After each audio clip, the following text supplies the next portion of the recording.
우리 상담학, 심리학에서 볼 때 이 사람이 인간이 고난과 위기 그리고 계속되는 좌절과 실패의 경험을 하게 되면 우리가 굉장히 자존감이 낮아질 수밖에 없고 또 그래서 우리 정체성을 잃어버리고 흔들리는 경우들이 이제 많아지게 된다고 합니다. 이런 예를 성경 속에서도 쉽게 찾아볼 수 있는데요. 제가 성경 한 구절을 여러분들에게 소개하는데 이게 누구의 고백인지 한번 맞춰보십시오. 시편 22편 6절 말씀입니다. 자, 같이 한번 읽어볼게요. 시작. 나는 벌레요 사람이 아니라 사람의 비방거리요 백성의 조롱거리니이다. 자, 이것은 누가 한 이야기일까요? 네, 다윗이 한 이야기입니다. 다윗은 하나님으로부터 기름 부은 왕으로 세워졌음에도 불구하고 어떤 인생 가운데 굉장한 어려움이 눈앞에 닥치니까 자신을 스스로 벌레 같은 존재로 그렇게 여기며 이렇게 하소연하는 그런 고백을 하는 것을 보게 됩니다. 자, 그 다음에 또 하나 더 보여드리겠습니다. 민수기 13장 33절의 말씀을 한번 보겠습니다. 같이 읽어봅니다. 시작. 거기서 네피림 후손인 아낙 자손의 거인들을 보았나니 우리는 스스로 보기에도 메뚜기 같으니 그들이 보기에도 그와 같았을 것이니라. 자, 이것은 누가 한 이야기입니까? 출애굽 이후에 가나안 정탐을 했던 정탐꾼들 중에 10명이 자신들의 그 정탐한 결과를 보고하면서 분명히 이 땅은 하나님께서 이스라엘에게 주신 땅임에도 불구하고 너희는 가서 취하면 된다. 그 땅을 취하기만 하면 된다라고 하셨음에도 불구하고 그 땅에 거주하는 그 거대한 사람들을 보는 순간 자신들을 어떻게 표현하고 있습니까? 메뚜기 같다라는 거예요. 그러니까 어떠한 위기와 고난 앞에서 우리의 막 억장이 무너지면서 자존감이 낮아지면서 우리의 정체성을 잃어버리는 그런 모습들이 성경 속에서도 쉽게 우리가 발견할 수 있는 부분입니다. 아마 우리 삶에서도 마찬가지겠죠. 여러분들의 삶 속에서도 실패와 좌절 또 시련과 어떤 고난, 고통 앞에서 우리의 정체성을 좀 잃어버리는 그래서 한없이 낮아지는 겸손한 것이 아니라 그냥 바닥을 치는 어떤 그런 모습들이 보이지 않나 생각합니다. 오늘 본문에서도 우리 인생의 어떤 시련과 고통 앞에서 완전히 정체성이 무너진 한 사람이 등장을 합니다. 그런데 하나님께서 그렇게 시련과 좌절 앞에 있는 그 인생을 어떻게 인도하시는지를 우리가 살펴보면서 우리가 하나님의 은혜를 좀 나누고자 합니다. 오늘 우리가 살펴보자 하는 인물은 나옴이라는 여인입니다. 우리 아마 신앙생활을 오래 하신 분들에게는 좀 익숙한 그런 인물일 겁니다. 그녀에게는 남편이 있었습니다. 엘리멜렉이라는 남편이 있었고 또 그에게는 두 아들들이 있었습니다. 말론과 기럧이라고 하는 그 이름을 가진 두 아들들이 있었습니다. 그들이 어디에 살고 있었냐면 베들레헴에 살고 있었어요. 그런데 이 베들레헴 지역에 흉년이 듭니다. 자, 성경에서 이때 흉년이 얼마나 위기 상황이고 심각한지를 구체적으로 소개하고 있지는 않습니다만 일반적으로 성경에서 이 기근, 흉년이라는 단어가 나왔을 때는 굉장히 참 극심한 상황들을 언급하는 경우가 대부분입니다. 그래서 출애굽기 12장을 보면은 창세기 12장을 보면은 아브라함이 하나님의 부르심에 순종하고 또 명령에 순종하여서 가나안 땅으로 내려가게 되죠. 그런데 가나안 땅에 도착을 하는데 그 땅 가운데 기근이 들게 됩니다. 그러자 아브라함이 어떻게 합니까? 애굽으로 그 처소를 옮기게 되죠. 살고자 그쪽으로 옮기는 장면을 보게 됩니다. 그러니까 지금 엘리멜렉의 그 가정 속에서 흉년이 찾아왔다는 얘기는 정말 하루하루를 살아가는 것이 너무 버거운 그런 지경이 이르는 흉년이 찾아왔을 것이라는 것을 우리는 충분히 짐작할 수 있습니다. 자, 그러면 이때 엘리멜렉은 두 가지 선택을 놓고 고민해야 했을 것입니다. 첫 번째는 어떤 고민을 했을까요? 내가 이 고향 땅을 버리지 않고 그래도 하나님께서 우리 조상 더 대대로 물려주신 땅인데 내가 이곳에서 정말 하나님을 의지하고 비록 언제 끝날지 모르는 그런 흉년이지만 끝까지 우리가 한번 버텨보자 이 땅 가운데. 그래서 우리 가족들을 달래서 지금 힘들지만 여보 우리 아이들 우리 정말 믿음으로 한번 버텨봅시다 하고 남을 수도 있고요. 그런 선택을 할 수도 있고 또 어떤 선택을 할 수가 있겠습니까? 들어보니까 소문을 듣자 하니 요단강만 바로 넘으면 그 모압 땅이라는 곳에는 이 흉년과 상관없이 전혀 무관하게 풍족한 음식을 누리며 나눌 수 있다고 하는데 그럼 우리 가족들과 함께 그쪽으로 이동해 볼까라고 하는 그런 선택이 하나 또 남아 있겠죠. 자, 여러분들 같으면 어떤 선택을 하시겠습니까? 그 믿음을 다 떠나서 실질적으로 가장 합리적이고 실용적인 선택은 어떤 것이겠습니까? 모압 땅을 가는 거죠. 요단강을 건너서 모압 땅에 정착하는 것. 그것이 가장 실용적이고 합리적이고 누가 봐도 지혜롭고 현명한 선택이라고 할 수 있을 것입니다. 자, 엘리멜렉도 그런 고민 끝에 결국은 이 모압 땅으로 이주하는 것을 선택하게 됩니다. 그런데 그렇게 모압 땅으로 들어간 이 엘리멜렉의 가정에 전혀 상상하지 못했던, 예상할 수 없었던 그런 위기가 닥쳐오지죠. 어떤 위기입니까? 엘리멜렉이 죽음을 당하는 겁니다. 가장이 죽음을 당한 거예요. 잘 살아보려고 고향 땅을 떠나서 모압으로 갔는데 그곳에서 엘리멜렉이 죽음을 당합니다. 그나마 좀 위로가 되는 소식은 아들들에게 약혼녀들이 생겨서 혼인까지 이룰 수 있는 그런 상황이 좀 됐습니다. 조금 위로가 될 수 있겠죠. 남편은 죽었지만 그래도 우리 아들들이 좋은 처자를 만나서 결혼할 수 있었다라는 것은 그나마 위로가 되는 일입니다. 그런데 그 위로의 시간도 오래가지 못해서 어떤 일이 벌어집니까? 말론과 기럧 두 아들들이 죽음을 당합니다. 이런 상황에서 이번에는 나오미가 또 중대한 결정을 해야 됩니다. 어차피 고향 땅을 떠났잖아요. 다시 돌아간들 누구 하나 자기를 반겨줄 사람도 없고 그리고 장례를 책임져 줄 사람도 없는 그 고향 땅으로 다시 돌아가서 사느니 그래도 벌써 한 10여 년의 시간을 이 땅 가운데 머물렀으니까 그래도 여기서 며느리들과 사는 것이 조금 더 낫지 않겠느냐라고 생각하고 그냥 모압 땅에 남을 수 있는 선택이 하나 있고 또 하나의 선택은 무엇입니까? 그래도 이제는 고향 땅으로 돌아가자라고 생각하는 그런 선택이 또 있을 수 있겠죠. 자, 나오미가 어떤 선택을 합니까? 둘 중에서 아니 왠지 여러분들 룻기서를 전혀 모르는 것처럼 저를 쳐다보고 계시는데 아시잖아요. 아는 거는 그냥 답변해 주십시오. 자, 나오미가 어떤 선택을 합니까? 다시 고향 땅으로 돌아가죠. 자, 이때 나오미가 이 여인들에게 그 며느리들에게 둘 중에 너희들은 어떤 걸 선택하냐고 물어본 것이 아니라 며느리들에게는 너희들은 그냥 모압 땅에 있어라. 너희 부모님들에게로 돌아가라. 그곳에 다시 재혼을 해서 거기서 잘 살 수 있지 않겠느냐 하고 오히려 며느리들을 배려해 줍니다. 하지만 며느리들이 처음에는 고사하다가 마침내 마지막에는 오르바라는 며느리는 고향으로 돌아가게 되고 누구만 어머니와 함께 베들레헴으로 갑니까? 룻. 여기서 나오미가 나오면 안 되죠. 예, 룻과 함께. 제가 그냥 대답을 하라 그랬지 아무 말이나 하라는 말씀 아니었습니다. 나오미가 아니라 룻. 지금 나오미와 룻이 이제 다시 베들레헴으로 들어가게 됩니다. 근데 마침 나오미에게도 좋은 소식이 한 가지 들린 것은 뭐냐면 룻기 1장 6절입니다. 같이 한번 읽어볼까요? 룻기 1장 6절 시작. 그 여인이 모압 지방에서 여호와께서 자기 백성을 돌보시사 그들에게 양식을 주셨다 함을 듣고 이에 두 며느리와 함께 일어나 모압 지방에서 돌아오려 하여 마침 그거를 고민하고 있던 찰나에 좋은 소식이 들어온 거죠. 이제 자신의 고향 땅에서도 이제 흉년이 그치고 하나님께서 우리에게 양식을 넉넉하게 주고 계신다는 소문이 들려왔습니다. 그래서 나오미가 결국은 베들레헴으로 룻과 함께 들어가게 됩니다. 자, 그 다음에 일어나는 그 내용들이 오늘 본문에서 여러분들이 함께 읽었던 그런 내용들인데 자, 19절 말씀을 다시 한번 이제 읽어볼게요. 이에 그 두 사람이 베들레헴까지 갔더라. 베들레헴에 이를 때 온 성읍이 그들로 말미암아 떠들며 이르기를 이가 나오미냐 하는지라. 자, 10년 만에 귀향을 하게 된 겁니다.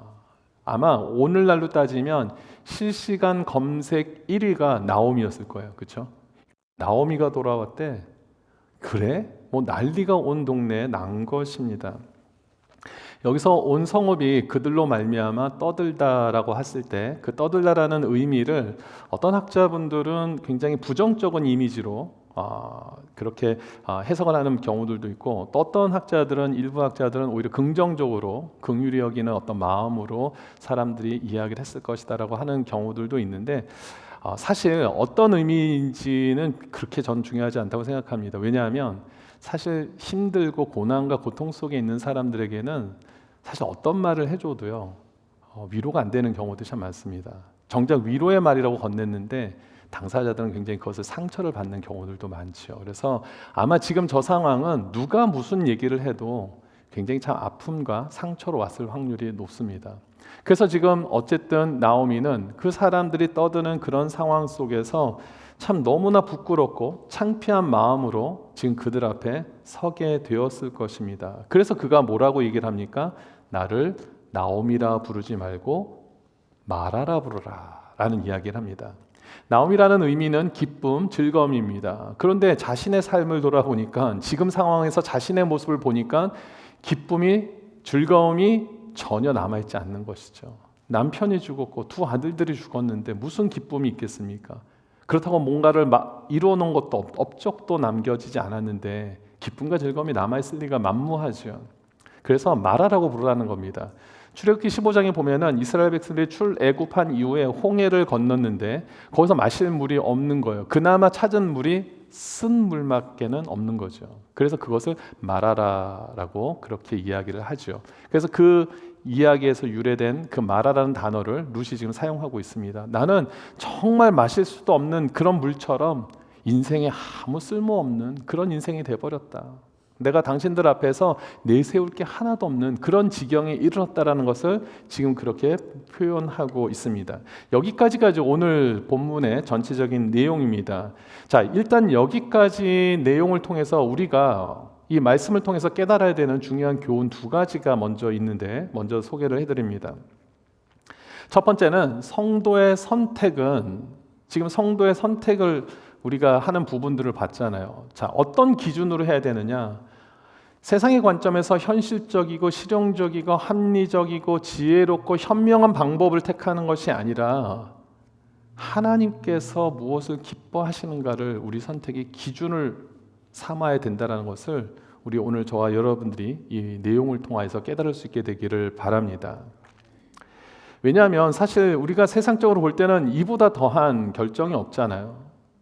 충분히 우리가 이해할 수 있잖아요. 특별히 우리 남성분들 가장으로서 지금 경제가 너무 어렵고 힘듭니다. 그러면은 눈을 들어서 내가 지금 살고 있었던 데를 떠나서 다른 곳으로 가볼 수 있죠. 사실 우리 이곳에 있는 우리 성도님들은 저도 마찬가지로 우리가 다 이민자의 삶을 지금 살고 있지 않습니까? 미국에 살고 있잖아요. 어떤 이유든지 간에 여러분들이 미국을 선택해서 오신 거잖아요.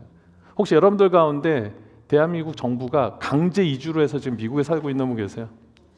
당신은 우리 대한민국에서 더 이상 발 디딜 곳이 없습니다. 그냥 미국 가서 사십시오. 어쩔 수 오신 분 계세요? 안 계시죠? 아니면 미국에서 여러분들을 납치해가지고 이 땅에 모셔놓고 사는 분 계십니까? 없죠.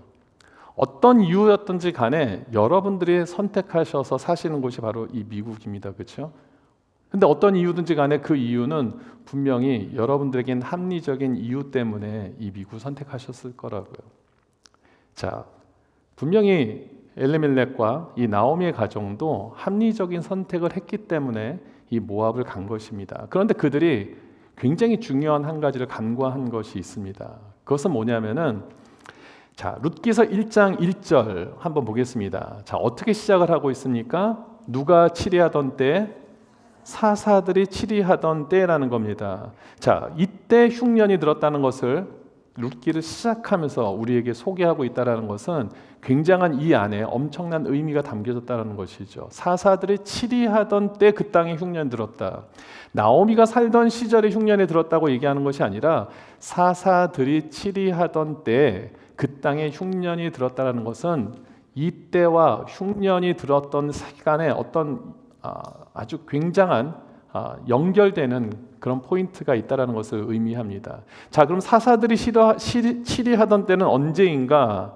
자, 사사기의 맨 마지막 구절, 사사 시대를 언급했던 사사기의 맨 마지막 구절이 21장 25절 말씀인데 같이 한번 읽어보겠습니다. 시작. 그때 이스라엘에 왕이 없으므로 사람이 각기 자기의 소견에 오른 대로 행하였더라. 자, 왕이 없으므로 사람이 각기 자기 소견에 옳은 대로 행했다라는 것은 삶의 기준이 없었다. 그러니까 자기 마음대로 살았다. 자기의 정욕대로 살았다는 것을 의미하죠. 하나님 없이, 하나님의 뜻과 상관없이 그냥 막 살아갔던 시대가 바로 사사 시대였다라는 것입니다. 그런데 그 당시에 사사 시대 때 흉년이 들었다는 것은 결국은 여기 어떤 영적인 의미가 있겠습니까? 하나님의 징계 차원에서 내려진 것이 바로 흉년이었다라는 것이죠. 그것을 우리는 충분히 알 수 있습니다. 그냥 자연적으로 나타난 현상이 아니라 하나님 없이 살던 그 이스라엘 백성들에게 어떤 정신 차리게 하기 위해서 내려진 하나님의 징계 차원의 바로 그런 도구가 된 것이 바로 흉년이었다라는 것입니다. 그런데 이런 하나님의 징계를 피해서 내가 한번 살아보겠다고 인간적인 방법을 택하면 그게 되겠습니까? 안 되겠습니까?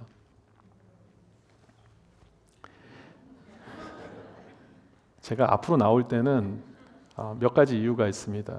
원고를 잘 외웠을 때 자신 있게 한번 나오고 여러분들 반응이 굉장히 뜨뜻미지근할 때 이렇게 좀 나와 봅니다. 여러분, 하나님께서 징계를 결심하셔서 우리에게 무엇인가를 하고 있는데 그것을 피해서 인간적인 방법을 택해서 살아보겠다고 나왔을 때 그것이 되겠냐고요? 안 되는 거죠. 안 됩니다. 될 수가 없습니다. 그러니까 이들이 간구한 것이 무엇이냐면은 이 흉년이 하나님의 징계라는 사실을 생각을 미처 못했던 것 같아요. 그리고 아니면 생각을 했더라도 내가 이런 방법을 택하면 나는 그래도 이 징계에서 벗어날 수 있겠다라고 생각하는 마음들이 있었다라는 것입니다. 어떤 생각이었든지 간에 결국은 결정하면 안 되는, 선택하면 안 되는 그 선택을 이들이 했다라는 것을 우리는 볼 수 있습니다. 그렇기 때문에 우리 사랑하는 우리 모든 성도님들, 여러분들이 어떤 위기와 특별히 고난 속에서 어떤 일들을 선택할 때 우리는 막 급한 대로 지푸라기라도 잡는 심정으로 하나님과 전혀 동떨어진 선택을 우리가 더 귀하게 여길 수도 있습니다. 하지만 그럴 때일수록 우리가 더 주님 앞에 기도하면서 주님의 뜻을 구하고 하늘의 지혜를 구할 때 하나님께서 반드시 저와 여러분들에게 올바른 결정을 할 수 있는, 하나님의 뜻을 분별할 수 있는 은혜를 주실 줄 믿습니다. 첫 번째 우리의 교훈적인 메시지는 바로 이것이고요. 두 번째는 성도는 어떤 상황과 어떤 결과 속에서도 남 탓을 하거나 하나님의 존재를 부정해서는 안 된다는 것입니다. 오늘 본문을 보니까 나오미가 굉장한 이 고난과 시련 속에서 분명 낙담한 부분들은 보입니다. 그런 흔적들은 우리가 발견할 수 있습니다. 당연히 우리가 낙담할 수 있죠. 남편이 죽었고 두 아들들이 죽었는데 어찌 낙담하지 않을 수가 있겠습니까? 그런 모습들은 분명히 우리가 찾아볼 수 있습니다. 그러나 하나님을 원망한다든지 불평한다든지 남의 탓을 하는 모습은 전혀 찾아볼 수가 없습니다. 충분히 그 룻기서의 내용들을 보면서 나 같으면 하나님을 좀 원망해볼 법도 하고, 아니면 하나님 왜 그때 하나님 계시지 않으셨어요? 하나님 그때 왜 나를 외면하셨어요? 라고 하소연할 수 있었을 법한데도 불구하고 나오미는 그런 모습을 보이지 않습니다. 나오미가 두 아들들의 죽음으로 인해서 베들레헴으로 이동을 결심하고 나서 두 며느리를 불러놓고 이야기를 하는 그 장면을 한번 보겠습니다. 룻기서 1장 13절에 나와 있는데 여기에 보면은 너희가 어찌 그들이 자라기를 기다리겠으며 어찌 남편 없이 지내겠다고 결심하겠느냐 하면서 지금 너희들은 그냥 모압 땅에 남아라, 지금 이런 권면을 하고 있는 장면이거든요. 그런데 여기에 뭐라고 돼 있냐면 여호와의 손이 나를 치셨으므로 나는 너희로 말미암아 더욱 마음이 아프도다. 이게 지금 무슨 얘기냐면은 하나님을 원망하고 불평하는 것이 아니라 내 잘못으로 인해서 하나님 나를 치셨는데 나는 너희들에게 미안한 것밖에 없다. 지금 그 이야기를 하고 있거든요. 여기서 하나님을 원망하는 부분들이 전혀 보이지 않죠. 불평하는 그런 모습이 전혀 보이지 않죠. 하다못해 이것이 이 가정의 잘못이라고 했을 때 나오미가 이렇게 핑계를 댈 수도 있잖아요. 이 결정은, 모압으로 이동하게 된 결정은 내 결정이 아니라 남편 결정이었습니다. 충분히 그 당시의 모든 결정들을 남편들이 했겠죠. 아내는 그저 남편이 결정한 것에 순종하며 따랐을 것입니다. 분명히 나오미도 그랬을 거거든요. 그럼 남편이 이런 결정을 했고 나는 그냥 따랐을 뿐인데 하나님 왜 나에게 이런 시련을 허락하십니까? 왜 두 아들들의 목숨은 가져가시는 겁니까? 라고 그렇게 한번 하소연할 법하지 않습니까? 근데 그러지 않았다라는 거예요. 그리고 나중에 훗날 그녀가 룻과 함께 베들레헴으로 귀향했을 때 사람들이 이러쿵 저러쿵 얘기를 하니까 21절에서 뭐라고 얘기를 하냐면 내가 풍족하게 나갔더니 여호와께서 내게 비오도록 하셨느니라. 여호와께서 나를 징벌하셨고 전능자가 나를 괴롭게 하셨거늘. 자, 무슨 말입니까? 다 이 모든 것들이 자신의 잘못으로 인해서 자신이 물론 그렇게 다 받아들였는지 모르지만 하나님께서 분명히 자신들을 치리하시기 위해서 징계하시기 위해서 이루신 것이라는 것을 고백하고 있습니다. 그러니까 그 현장 속에서도 하나님이 계셨다라는 겁니까? 계시지 않았다라는 것입니까? 계셨다라는 거예요. 나오미는 그걸 분명히 알았습니다. 남편이 죽는 상황 속에서도 하나님은 계셨어. 아들들이 죽는 상황 속에서 하나님은 반드시 계신 거야. 그런데 그것이 나의 죄로 인한 것이야 라는 것을 고백하는 모습이죠. 우리가 목요일마다 지금 창세기 강해를 하고 있는데 아직 그 뒤에까지 내용을 가진 않았지만 여러분 창세기 3장에 보면 아담과 하와의 타락에 대한 이야기들이 등장을 하죠.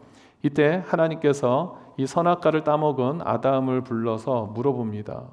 누가 너의 벗었음을 알려주고 또 누가 내가 먹지 말라고 명령했던 그 나무 실과를 따먹게 했느냐라고 얘기했을 때 아담이 뭐라고 답을 합니까? 하나님이 주셔서 나와 함께 있게 하신 여자 그가 그 나무 열매를 내게 주므로 내가 먹었나이다. 우리 사랑하는 우리 남성 우리 성도 여러분, 여러분들 같으면 어떻게 하시겠습니까? 하나님 다 제 탓입니다. 다 제 탓입니다. 하나님 저에게 명령하신 건데 제가 제대로 제 아내에게 전달하지 못한 그 죄가 저한테 있습니다 하라고 여러분들은 하실 거 아니에요. 우리 더블레싱 교회 우리 남성분들은 충분히 그렇게 하실 수 있잖아요. 그죠? 아멘.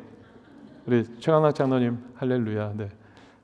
충분히 우리는 그렇게 얘기할 것 같은데 아담이 그렇게 하지 않은 겁니다. 우리 인간의 본능은요, 잘 되면 누구 탓? 내 탓. 안 되면 하나님 탓. 어우, 큰일 났습니다. 저 거기까지 생각한 거 아니었습니다. 예. 안 되면 남 탓, 잘 되면 내 탓. 예. 조금 더 가서 하는 게 안 되면 목사님 탓 뭐 이렇게 할 수 있는데, 예. 우리 인간의 본성엔 그런 것들이 있습니다. 잘 되면 내 탓인데 안 되면 자꾸 남의 탓을 하는 경우들이 있는데 나오미에게서는 지금 이런 모습이 절대 보이지 않습니다. 이 모든 징계까지도 하나님께서 하신 것이다. 그러니까 나는 더 이상 여기에 대해서 할 말이 없다. 지금 그것을 고백하고 있는 너무나 아름답고 멋진 믿음의 모습을 나오미에게서 우리는 발견할 수 있죠. 우리 사랑하는 우리 모든 성도님들도 어렵고 힘든 상황이 왔을 때 자꾸만 누구 탓만 하려고 하지 마시고 이것이 하나님 제 불충으로 인한 것임을 저는 압니다. 주님 용서해달라는 어떤 그런 믿음의 모습으로 나갈 수 있는 우리 성도님들 되시기를 주님 이름으로 축원드립니다. 자, 이제 중요한 결론 부분인데 여러분 나오미의 삶이 그녀의 고백처럼 이제 나는 나오미라 부르지 말고 마라라고 부르라고 할 만큼 그렇게 쓴 인생입니까? 그렇죠. 우리 1장의 내용을 보면 남편 죽었고 두 아들들이 죽었습니다. 당연히 쓴 인생이지요. 하지만 하나님께서는 나오미를 그녀의 고백의 그런 내용처럼 쓴 인생으로 놔두지 않았다는 사실입니다. 그녀는 스스로 자신의 그 정체성을 마라라고 그렇게 표현했지만 하나님은 나오미를 마라로 놔두지 않으시고요. 여전히 누구로 남겨놓으셨습니까? 나오미로 남겨놓으셨어요. 기쁨과 즐거움에 동참할 수 있는 그런 존재로 남겨놓으셨다라는 겁니다. 그 암울하고 힘든 상황 속에서도 그 시간 속에서도 그 장소에서도 하나님은 나오미와 함께 하신 줄 믿으시기 바랍니다. 어떻게요? 어떤 것을 통해서? 며느리 룻을 통해서. 하나님 그 모압 땅에서도 그들이 분명히 하나님을 떠나서 하나님의 징계를 피해서 그들이 스스로 결정한 어리석은 선택이었지만 그 선택 속에서도 하나님은 그들을 외면하지 않으시고 며느리 룻을 준비시켜 놓으셨던 겁니다.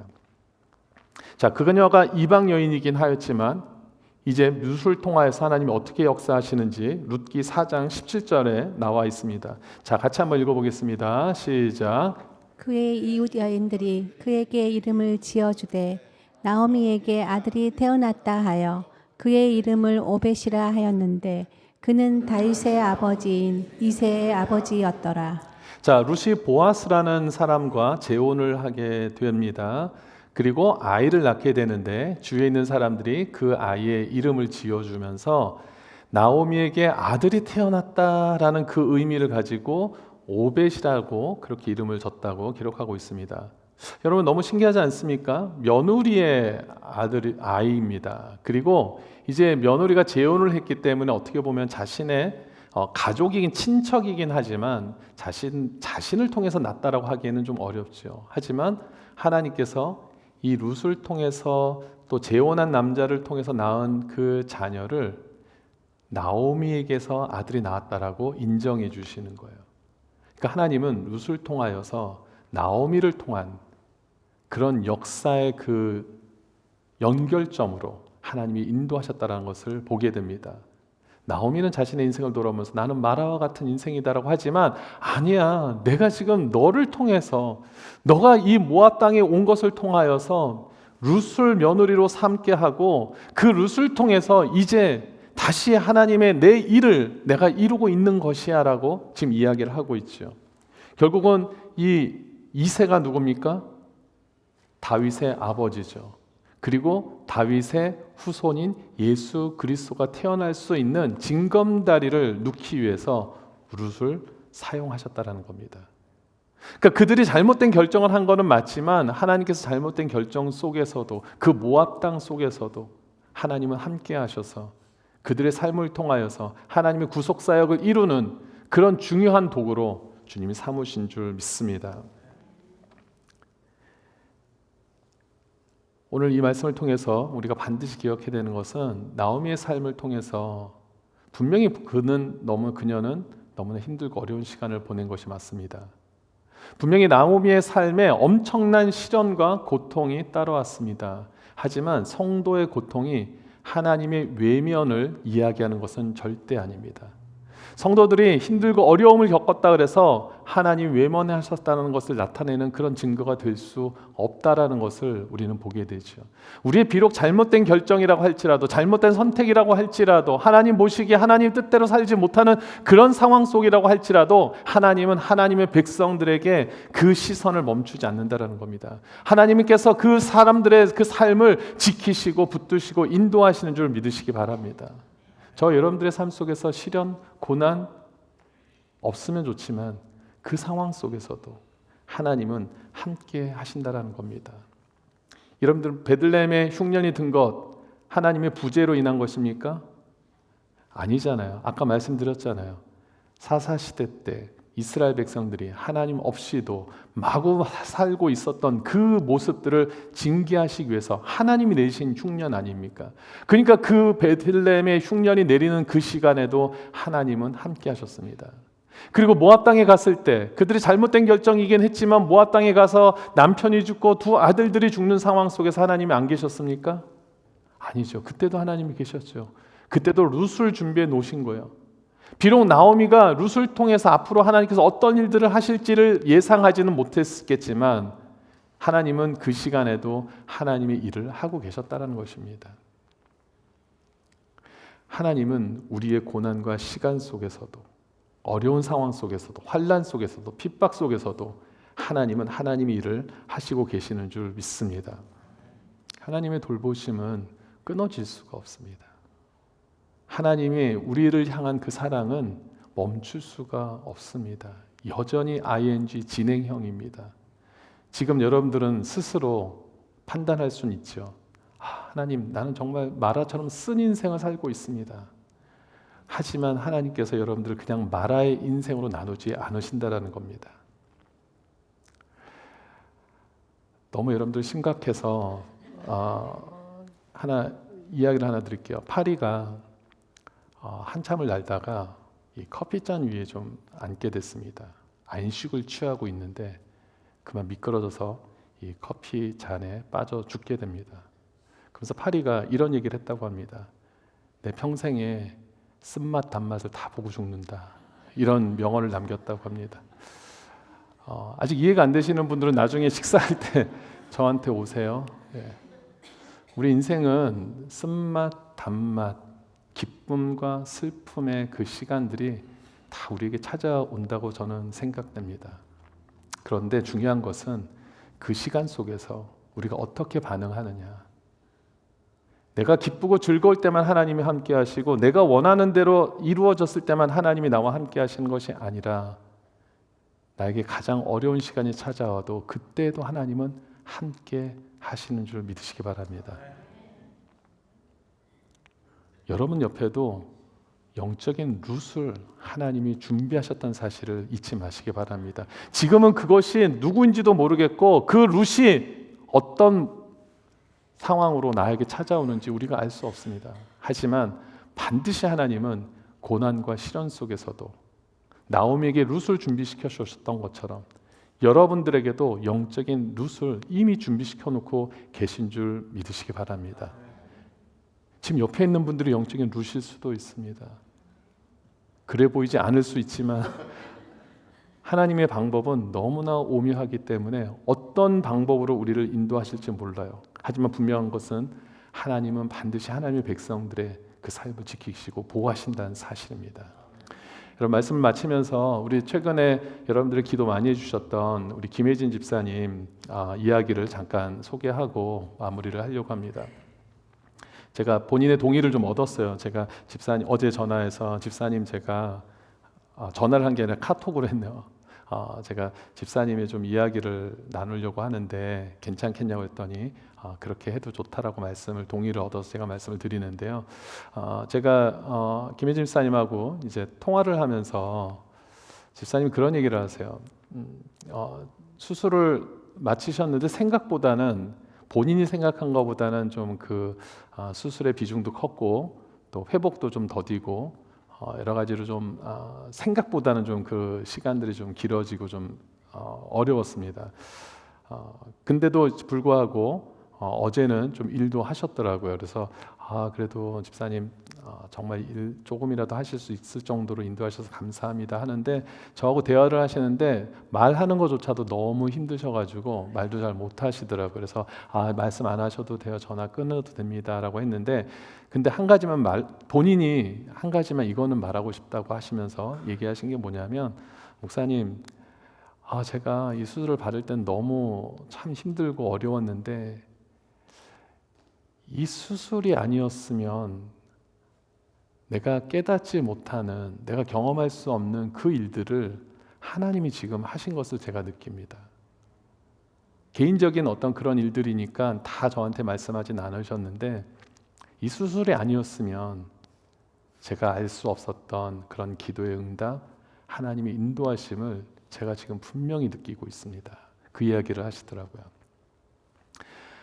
여러분들에게도 왜 이런 힘든 쓴 인생 같은 그런 시간이 없겠습니까? 어쩌면 지금 이 시간이 여러분 인생 가운데 가장 마라와 같은 그런 시간일 수도 있겠죠. 하지만 지금은 힘들지만 여러분 주님 주시는 그 믿음 안에서 잘 참고 인내하실 수 있는 그 은혜가 있게 되기를 주님 이름으로 축원드립니다. 그럼 반드시 이 시간들을 통과한 뒤에 하나님께서 반드시 이 시간 속에서도 역사하셨다는 것을 여러분들의 입을 통하여서 선포되게 하실 줄 믿습니다. 여러분의 인생을 말하러 놔두지 않으신다고요. 하나님은 나오미로서 끝까지 갈 수 있도록 나오미를 지키셨던 것처럼 여러분의 인생 속에서도 하나님의 백성으로 하나님의 자녀로 하나님의 군사로서 그 맡겨진 일들을 잘 감당할 수 있도록 반드시 지키시고 보호하실 것을 믿습니다. 우리 그 하나님을 기대하면서 그 하나님을 찬양하면서 우리 계속해서 정말 멋지고 힘찬 그 걸음을 이어가시는 우리 사랑하는 모든 성도님들 되시기를 주님 이름으로 축원드립니다. 아멘.